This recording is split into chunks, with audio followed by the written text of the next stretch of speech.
US facing LNG capacity issues. Increasing sanctions and embargoes on Russian exports are expected to increase the already high quantity of LNG shipments to Europe from US producers.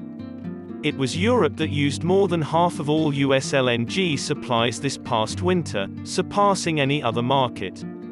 Analysts and insiders have warned Capital.com that the natural gas industry's ability to export LNG to consumers in Europe and Asia would be hampered by supply chain and capacity issues. Capacity constraints. Gelber and Associates' Shomik, a data analyst, told Capital.com that the natural gas business can create more LNG, but it won't happen anytime soon. America is to double its LNG production capacity by 2022, making it the world's biggest exporter as European nations seek to reduce their dependence on Russia's supply of the gas. For the previous several years, natural gas output has remained static, resulting in a restricted supply of LNG. In recent years, natural gas output has remained about 88-92 billion cubic feet, BCF per day, according to data from Gelber and Associates. LNG, which is more easily transported and stored than natural gas, is created by cooling around 13 billion cubic feet of gas every day to a temperature of -108 degrees Celsius. It won't be enough to make a little change. There will be a rise in output in the following 9 months. According to Senator, only 0.5 BCF has been added. Natural gas businesses in the United States are unable to fulfill worldwide demand, despite significant expenditures in recent years. In the Gulf of Mexico, a new LNG project is expected to provide 11 million metric tons per day of additional capacity.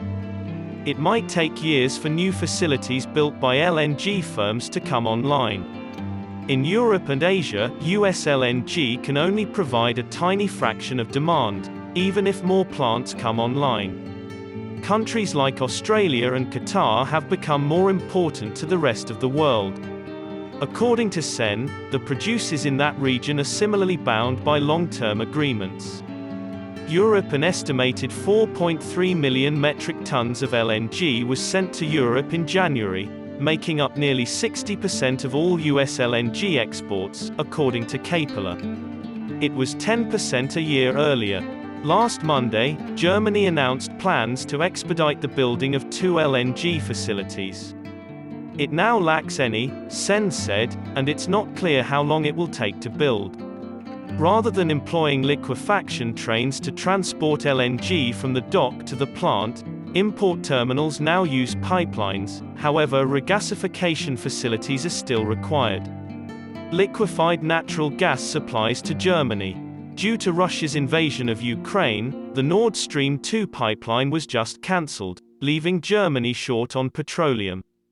Even the Chancellor of Germany has remarked that the nation must look into other options for importing LNG.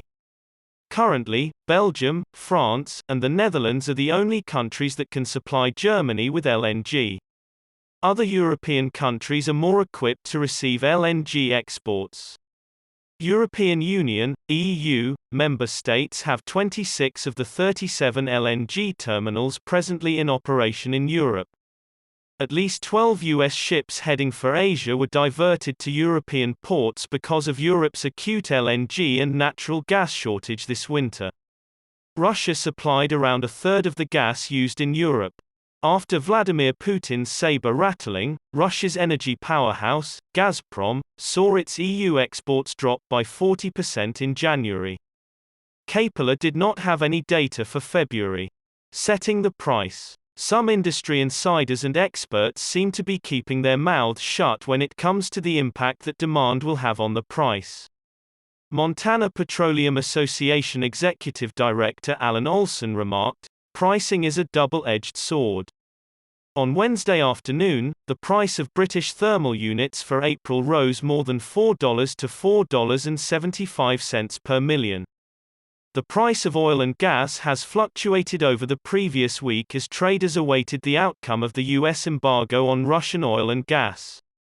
Trading in natural gas has become less fearful after reports that peace discussions between Russia and Ukraine had proceeded. Manpower. A lack of people and problems in the supply chain are not just problems in the natural gas market, says Capital.com's Olson. Help wanted signs are as frequent as drilling derricks in several natural gas basins. Natural gas, he said, is subject to similar ups and downs as coal and oil.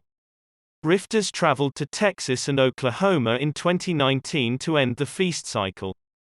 There are also issues with the industry's ability to get critical equipment, like as frac sand and pipeline pipes.